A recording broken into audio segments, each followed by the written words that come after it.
Halo para penggemar dan pecinta fisika. Pada video kali ini saya akan membahas fluks tingkat lanjut.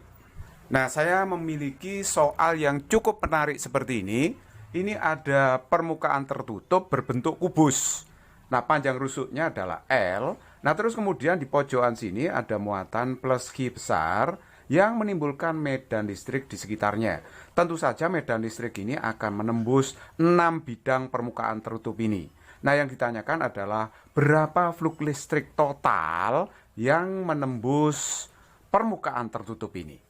Nah, dasar teorinya adalah seperti ini ya. Kalau misalkan di sini ada muatan positif, itu pasti akan menimbulkan medan listrik di sekitarnya. Misalkan di sini ada suatu permukaan. Nah, terserah permukaannya berbentuk apa. Terus kemudian saya ambil cuplikan sedikit dari permukaan ini sebesar dA. Nah, terus kemudian medan listriknya menembus cuplikan luasan itu. Arahnya misalkan ke sana. Jadi kalau kita lihat di setiap titik ini nggak sama ya arah medan listriknya. Misalnya yang mengenai elemen permukaan atau cuplikan permukaan tertutup itu adalah E yang ke sana itu. Nah, entropi ini adalah vektor normal bidang. Jadi vektor yang tegak lurus bidang, dia membentuk sudut alfa terhadap arah vektor medan listriknya. Nah, maka kita bisa mencari berapa flux total yang diterima oleh luas bidang seperti ini. Dengan cara apa? Tentu saja kita memakai cara integral rangkap. Jadi nanti flux yang diterima oleh bidang ini, oleh permukaan ini adalah integral rangkap 2, yaitu dari E didot dengan vektor dA, begitu ya. Nah, arah vektor dA tentu saja itu akan sama arah dengan arah vektor normal bidang. Rumus ini juga bisa ditulis seperti ini ya. Karena dot 2 vektor itu berarti bisa ditulis nilai E, nilai vektor luasan cuplikan dA dikalikan dengan cos alfa. Alfa itu sudut antara normal dengan medan listriknya itu. Atau rumus ini bisa ditulis flux yang diterima oleh bidang ini adalah integral rangkap 2 atau integral permukaan, yaitu E dikalikan cos alfa dikalikan dA. Nah, nanti kita akan menyelesaikan soal ini dengan rumus yang paling bawah. Baiklah, kalau sudah mengerti dasar teorinya, mari sekarang kita pecahkan soal ini ya. Sekali lagi, ini tadi ada permukaan tertutup berbentuk kubus dengan panjang rusuk L ya. Nah, sedangkan di pojok pangkal koordinat ini ada muatan plus Q. Nah, muatan plus Q ini akan memancarkan medan listrik ke sekitarnya, sehingga garis-garis listriknya nanti akan menembus seluruh permukaan tertutup itu. Nah, yang ditanyakan adalah berapa flux yang menembus seluruh permukaan tertutup itu. Nah, terlebih dahulu permukaan tertutup yang berbentuk kubus ini saya namai A, B, C, D, E, F, G, H, begitu ya.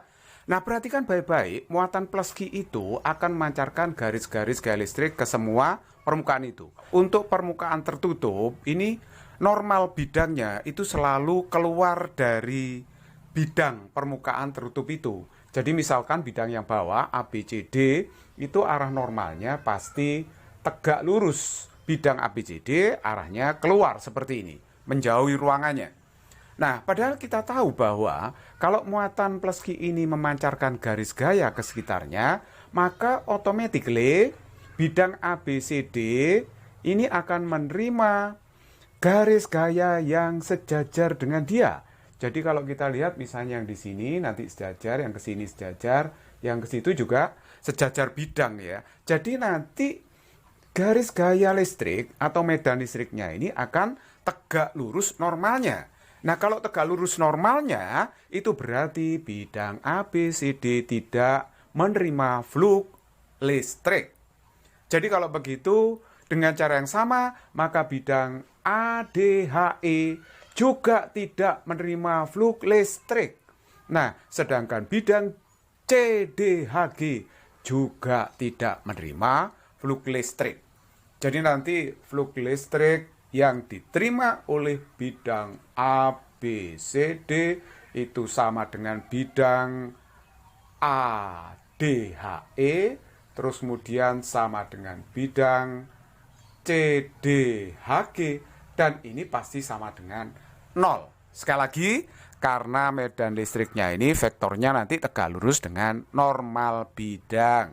Oke, baiklah, kita lanjutkan untuk kasus simetris seperti ini ya. Ini kasus simetri karena bentuknya kubus spesial. Maka nanti flux yang diterima bidang ABFE, ini ya, ABFE dengan bidang BCGF serta bidang EFGH itu akan sama besar. Jadi kita cukup menghitung salah satu flux yang diterima oleh bidang tersebut. Misalkan saya memilih bidang yang paling atas, yaitu bidang EFGH. Coba sekarang kita cari flux yang diterima oleh bidang EFGH atau permukaan EFGH. Caranya kita misalkan aja bidang EFGH ini saya cuplik luasannya, ini sangat kecil sekali, cuplikan luas yang lebarnya DX, panjangnya DY. Ya, tentu saja cuplikan luas ini punya koordinat terhadap X dan Y ya.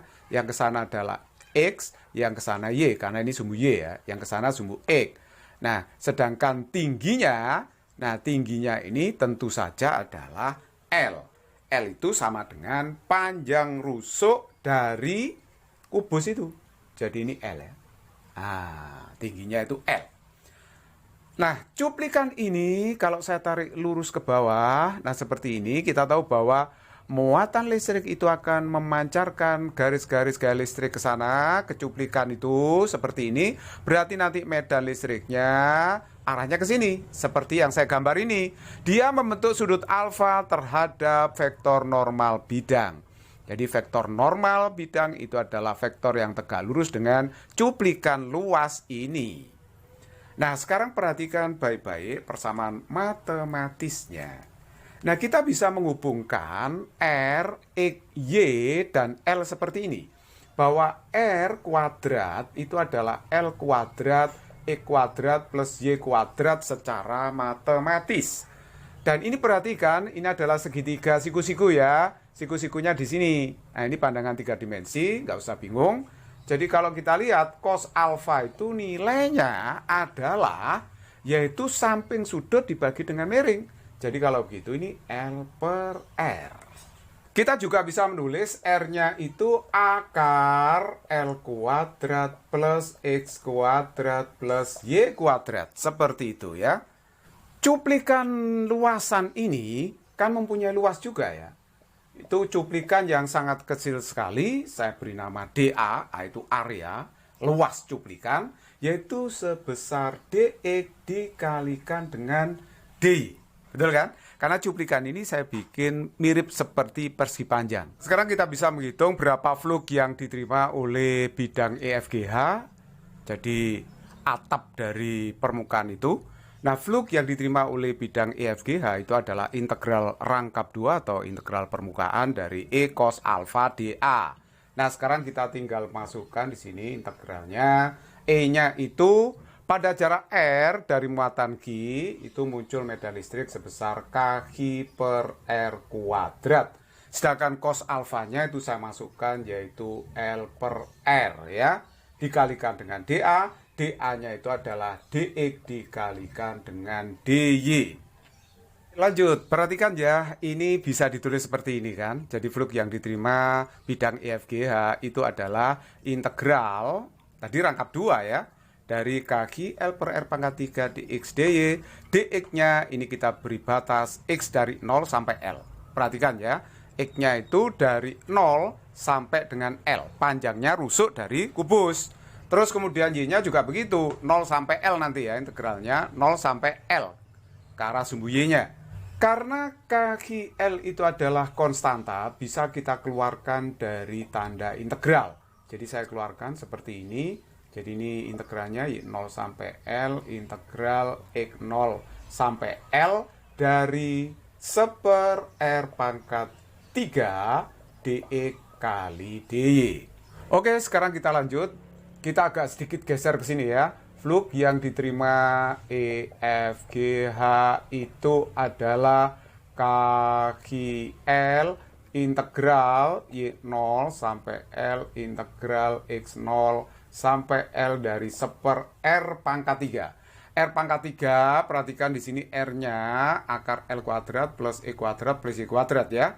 Ingat tadi ya. Sedangkan persamaan ini boleh ditulis L kuadrat plus E kuadrat plus Y kuadrat dalam kurung pangkat setengah. Kalau dipangkatkan 3, itu berarti hasilnya adalah L kuadrat plus X kuadrat plus Y kuadrat pangkat 3/2. Nah, ini tentu saja masih dikalikan DX DY, begitu ya. Oke, saya taruh atas ini ya. Flux yang diterima bidang EFGH itu adalah kaki L integral Y0 sampai L X0 sampai L dari fungsi ini 1/akar L kuadrat plus E kuadrat plus Y kuadrat dalam kurung pangkat 3/2 dx dy. Nah, sekarang perhatikan di sini ya. Kita integral dulu ke arah variabel X. Kalau ke arah variabel X berarti L dengan Y itu dianggap bilangan biasa atau konstanta. Hasil dari integral ini adalah kaki L integral Y0 sampai L. Jadi perhatikan ini kita integral dulu ya ke variabel X. Hasilnya adalah X per L kuadrat plus Y kuadrat gitu ya. Nah, dikalikan dengan akar. Dikalikan dengan akar L kuadrat plus E kuadrat plus Y kuadrat. Tentu saja ini masih ada D-nya ya. Nah, ini batasnya integral ke arah X itu adalah 0 sampai L. Nah, kita tinggal memasukkan L ke sini dulu, lalu dikurangi untuk X sama dengan 0. Nah, nanti hasilnya adalah kaki L integral Y0 sampai L. Jadi X-nya diisi L ya. Jadi ini L per L kuadrat plus Y kuadrat. Nah, di sini akar, karena X-nya diganti L, itu berarti ini 2L kuadrat ditambah dengan Y kuadrat. Nah, tentu saja ini masih dikalikan dengan DY, seperti itu. Nah, sekarang kita tinggal mengintegral ke arah variabel Y sekarang. Berarti L ini bisa dikeluarkan ya, karena konstanta kaki L kuadrat integral Y0 sampai L.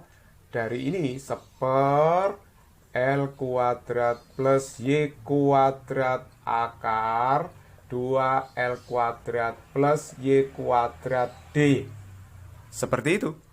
Lanjut. Nah, sekarang saya taruh atas ini ya. Berarti flux yang diterima bidang EFGH itu adalah K kali Q kali R kuadrat. Hasil integral seperti ini adalah 1/L kuadrat ya, tan pangkat min 1 Y per, nah ini ya, akar 2L kuadrat plus Y kuadrat. Lah, seperti ini ya. Nah, ini batasnya tentu saja dari 0 sampai L. Kita lanjutkan. Jadi ini kaki L kuadrat, 1/L kuadrat ini bisa dikeluarkan. Jadi seperti ini ya. Nah, begitu. Keluarkan karena bilangan. Nah, ini yang dalam tan pangkat min 1 Y per akar 2L kuadrat plus Y kuadrat ya. Batasnya 0 sampai L. Gitu. Jadi L kuadratnya kita bisa coret ya. Nah, ini K kali Q. Nah, terus kemudian kita masukkan L-nya di sini. Kalau kita masukkan L-nya jadi tan pangkat min 1, ini L-nya masuk ya. Jadi L per akar 2L kuadrat ditambah L kuadrat. Seperti itu. Terus dikurangi dengan berapa ini? Nah, ini dikurangi dengan tan pangkat min 1 dari 0. Nah, akhirnya kita dapatkan kaki.